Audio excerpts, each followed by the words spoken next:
โดยเป็นบ่อนนอนเนาะนี่โอ้ย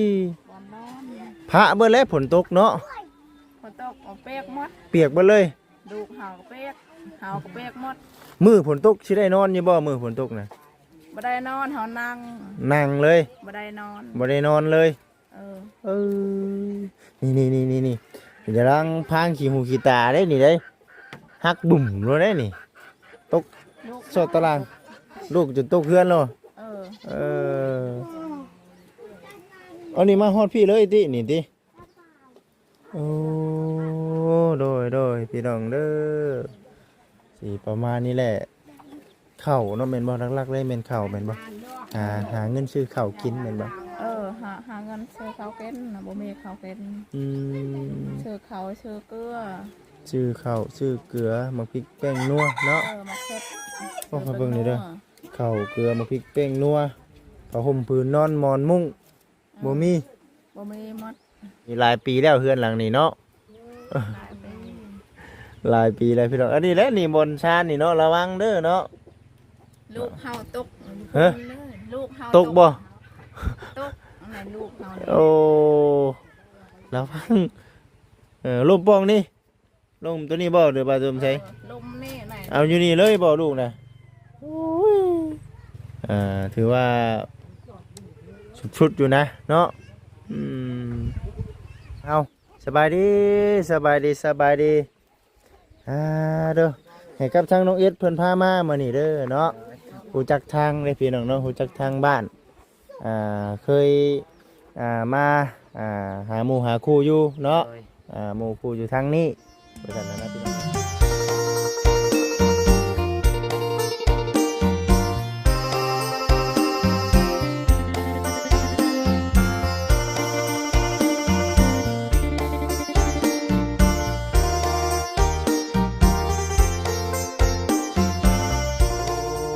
โดยพ่อแม่พี่น้อง FC ทุกท่านเด้อพี่น้องเด้อมื้อนี้มาเจอครอบครัวหนึงพี่น้องเด้อมื้อนี้นะถือว่าบ่อนพักบ่อนเช้านี่ถือว่าสุดๆเด้พี่น้องเอ้ยเนาะเบิ่งแน่พี่น้องเอ้ยเป็นหยังอันนี้เป็นไม้ฮ้องบ่อันนี้เนาะฮะเดี๋ยวเพอเหยียบได้นี่เนาะ โอ้พี่น้องเด้อกราบทักทายสบายดีพ่อแม่พี่น้องทุกท่านคุณทางน้องเอ็ดเฮาสบายดีเด้อให้กับทางน้องเอ็ดเพิ่นพามามื้อนี้เด้อเนาะ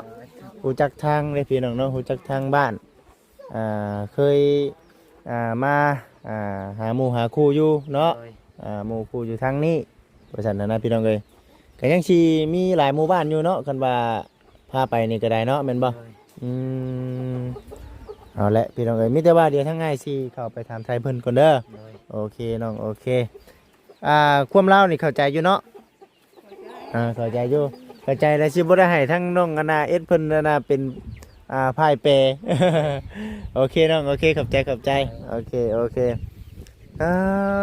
ดูโพดโพแทะนี่เนาะสบายดีเอ้าสบายดีโอ้ยเนาะขอนั่งน้ำนี่โอเคดูขออนุญาตเด้อเนาะโอ้ยเป็นจังไดอันนี้แตกไปแล้วเนาะเด้อสามีผัวเนาะผัวได้ลูก2 คนนี่ลูกโอ้ปุ๊กขึ้นแต่หึงได้นี่3-4 ปีแล้วโดนแล้วเนาะฝนตกมามันบ่นั่นบ่นี่ฝนตกมาเปียกหมดเลย โอ้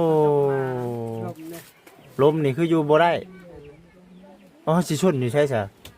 ผ้าอารมณ์ฝนตกเปียกเบิดนี่มันก็บ่ได้นอนแล้วแบบนี้นอนอยู่แบบนี้เลยตินอนนั่งแบบนี้โอ้ผมกินนี่คือบ่เห็นกินนี่น่ะพากันไปไสก็ไปไสไปทางกล้วยเพิ่นจ้างไปรับจ้าง ทางกล้วยโอ้ เอาชื่อมักเผ็ดกินนี่ ไปหาซื้อมะเขือกิน เออ อื มักเผ็ด ม กินกับบ่มีเกลือกับบ่มี โอ้ ยากหมดข้าวกินกับบ่มี ข้าวกินก็บ่มี นี่ข้าวหมดนี่ข้าว ข้าวนี่เอามาแต่ไสข้าวนี่ ข้าวเฮาทางไห้นี่ อยู่ให้บ่โอ้ ข้าวเฮาทางไห้นี่เฮากินหมดนี่ โอ้โดยพี่น้องเด้อเนาะอ๋อโตสภาพพื้นซันดันเป็นขออนุญาตเด้อเนาะพูนสุดยอดเนาะเออเฮ้ยอันนั้นศาสตร์ได้ศาสตร์ศาสตร์บ่มีศาสตร์บ่ มีผม เอาผ้าห่มเลยแม่นบ่ บ่ฮู้ ปอเด้อเอาผ้าห่มปูเลยปอเด้อผ้าห่มน้ำแน่อันนี้ผ้าห่มที่ว่าเฮาห่มผ้าได้จะมีอยู่บ่โอ้คู่กันอยู่บ่ล่ะนี่บัดยามหนาวได้ฉันมันบ่หนาวบ่โทบ่เนาะ หนาว หนาวเนาะ บ่มีเสื้อ อืมบ่ได้ก็แต่ว่าให้หน้าตะกร้าเฮานี่บ่มี บ่มี บ่มี บ่มีหมด โอ้มีแต่หาเงินซื้อข้าวกินนี่บ่ เฮาไปไทยกะคือก็เจ้าก็คือ เออ คนกลาง ไปรับจ้างเพิ่นอืม รับจ้างจะเฮากินข้าวแบบ อื นี้ ม ทุกยากนี่กิน อืมมันบ่สุกบ่ล่ะสุกอยู่บ่เฮ้อเดียวแค่เออเอาไว้ก่อนเอาไว้ก่อน ได้ เอาไว้ก่อนแต่ว่าจะ เดี๋ยวอดเอาอยากกินข้าวอาหารเนาะโอ้ย อยากกินได้พี่น้องเอ้ยเนาะ แต่ว่าจะ เออบัดหนึ่งข้าวหนึ่งน้ำได้หนึ่งอยู่นี่เลยบ่ นี่เฮานึงมีคน ลงตารางแล้วตะกี้หนึ่งอยู่นี่บ่ บ่นึง ระวังไหนเด้อเนาะระวังเนาะ เพื่อนมันตกหมดนี่ เอออุ้ยพี่น้องเอ้ยเอาไปนี่เลยอันนี้เนาะอืมเอาไว้บ่แล้วก็ คือสร้างครอบครัวแล้วมาอยู่แบบนี้เอาบัดนี้เนาะอืมไปเด่นบ่ไปเด่นบ่ ก็ใช่นาที เบิ่งไอ้สิเอาไปทางนั้นเลยบ่น่ะป้าเด้อตุ่มๆไปเนาะพี่น้องเอ้ยโอ้บัดนี้น้ำกินเด้ น้ำกินนี่ ไปเอาอยู่ไสก่อน เฮาตักอยู่พุ่นน้ำกิน เอาอยู่หั่นเลย เออ โอ้น้ำอาบเด้ น้ำอาบอยู่พุ่นน้ำอาบ โอ้ นี่ครับนำมาชมผม อืมบ่ได้พูดน้ำสางเอาน้ำกินอยู่นี่เลยบ่ บ่ เฮ็ดไปได้ใส่น้ำกินนี่ เข้าบ่ได้เฮ็ด อื เฮาม ตักหมด ตักเอามาแล้วก็กินเลย เออ โอ้โดยพี่น้องเด้อเนาะถือว่าน้ำอยู่แถวนี้น่ะไหลตลอดปีตลอดแล้งเนาะ เออ อืมโอ้ไปตักมาแล้วนี่เนาะ ตักนึง ตักมาแล้ว เฮ้อเด้อบัดทีนี้ก็เพิ่นให้วันเท่าไรเพิ่นจ้างเท่าไรอันนั้นน่ะ มือแสน มื้อละแสนเนาะกับผัวกับเมีย2คนกับมื้อ200,000เนาะ สองคน โอ้ เฮาทุกยาก อืมสิแหละพี่น้องอันนี้คือบนพักบนเช่าเพิ่นได้พี่น้องเอ้ยเนาะพ่อทั้งครอบครัวหนึงหมอนได้ซะเอาบอกความจริงหมอน บ่มีหมอน หมอนก็บ่มี นี่ คักแน่แล้วบาดนี้เนาะนอนนี่ได้ส่วนนอนนี่คือพากันนอนอยู่วังได้อันนี้ นอนนี่ ฮะ นอน นอนสิเลย นอนนี่เฮานอนบนนี้ หมอนบ่มี บ่มีหมอน เอาผ้าห่มปูบ่เอาผ้าปู มาพร้อมนี่ปู ปูโอ้เอาผ้าห่มปูแหละนอนเลย นอนเลย 4คนแม่นบ่ สี่คนลูกเฮาสองคน ลูก2เนาะลูก2พี่น้องเนาะโอ้ยแต่หมอนเท่านี้ติเนาะบ่มีเนาะ บ่มีหมอน อืมแต่ว่าไฟฟ้านี่มีเนาะแม่นบ่ บ่มี ฮะ ตาย ตายแล้ว มืดได้ซะเอาโคมยิงบ่โอ้เจ้านี่คนบ้านไหนเจ้านี่ บ้านคูนเฮาเอาพัวอยู่บ้านนี้ บ้านคูน บ้านคูนพอเฮา บ้านคูน ทางใดบ้านคูน บ้านโพนนี่คน โอ้เจ้านี่คนบ้านนี้ บ้านนี้ เบิ่งนี่ ผัวอยู่นี่ โอ้มาอยู่น้ำยามาอยู่มาเอาผัวอยู่น้ำผัวเลย อยู่ลำโพนเลย มันนี่ออกขึ้นต่างบัดนี้เนาะโอ้โดยพี่น้องเด้อเนาะก็ถือว่าปลุกขึ้นนี่หลายปีแล้วเฮือนหลังนี้เนาะ หลายปี หลายปีแล้วพี่น้องอันนี้แหละนี่บนชานนี่เนาะระวังเด้อเนาะ ลูกเฮาตก ฮะ เลยลูกเฮา ตกบ่ ตกอะไรลูกเฮาเนี่ย โอ้ระวังลมปองนี่ลมตัวนี้บ่หรือปลาจมใช้ ลมนี่ไหน เอาอยู่นี่เลยบ่ลูกนะโอ้ยถือว่าชุดๆอยู่นะเนาะถือว่าเพื่อมาฮอดพี่กับบัตรออกไปหาชื่อเครื่องของไปหาชื่ออยู่ใช้อันนี้ ซื้ออยู่บ้านตุ้ม อ๋อเด้อไก่ได้เนาะ ไกล ไก่เติมหนึ่งเลยพี่น้องเอ้ยเพื่อสิมาฮอดพี่นี่ก็ได้อันนี้ก็คือเป็นหม้อหนึ่งหม้อแกงเพิ่นอยู่นี่เบิดเลยบ่เครื่องใช้คือว่าเพิ่นน่ะ หมดอยู่นี่ นี่เลยคือปลาเด็กปิ้งนัวนี่ก็ทั้งยากแล้วเพื่อสิหามาได้เนาะแม่นบ่แม่นง่ายเนาะมันไก่เด้เนาะแม่นบ่ ไกล อืม ซื้อนี่ไกลหมด อืมก็ธรรมดาเลยพี่น้องเอ้ย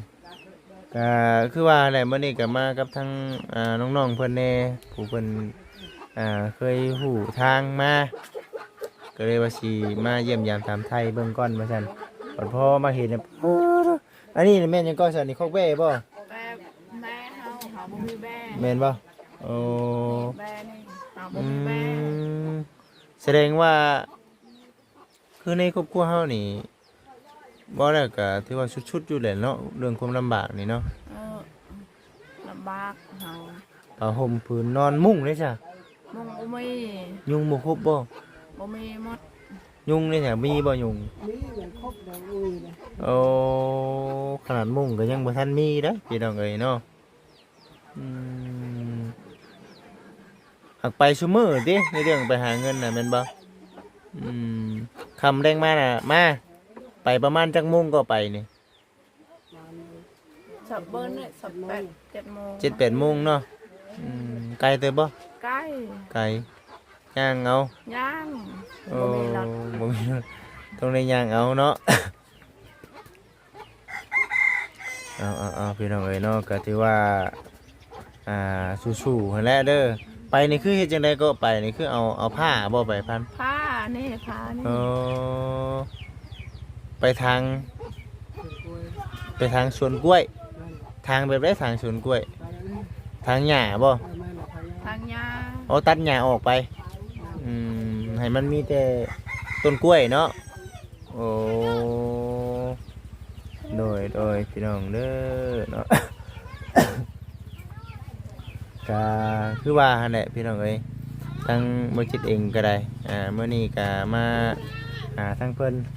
ก็มาหาเด็กหลายบ้านนี่เนาะหลายดีเด็กน้อยนี่ว่า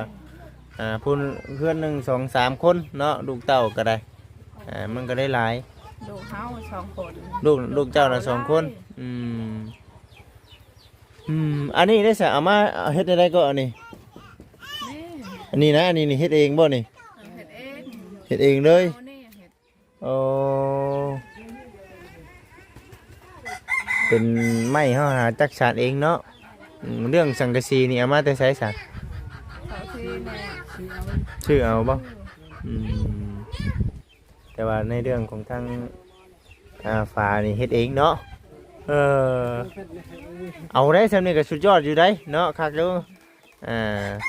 ได้อยู่เจ้านี่ชื่อว่าได้ใดก็เจ้านี่ ซื้อเฮายวด ฮะ ยวด ยวด เจ้าได้ซะรอน อดอน อารอนยวดนี่จักปีก็ เฮาฮู้จักปี บอกเจ้าได้ซะ ได้เลย17บ่โอ้ประมาณ17ซะอารอนเนาะยวดเนาะนี่เนาะโอ้ยพี่น้องเอ้ยเนาะ มันอยู่น้ำผัวจักปีแล้ว โยน้ำพัว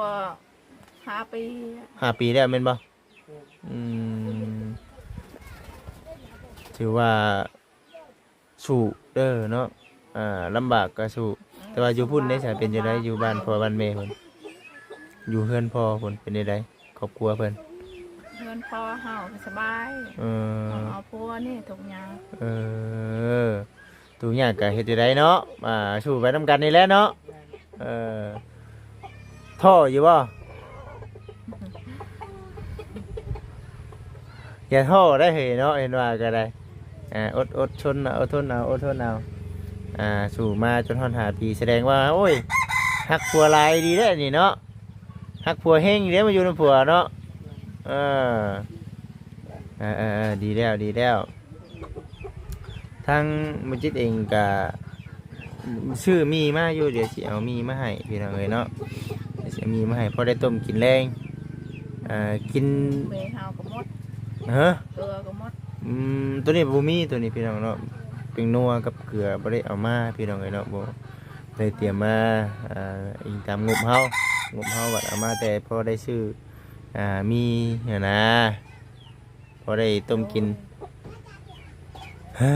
นอนคักนอนแน่แท้พุ่นน่ะเนาะนอนเนาะดินเมื่อยเลยเด้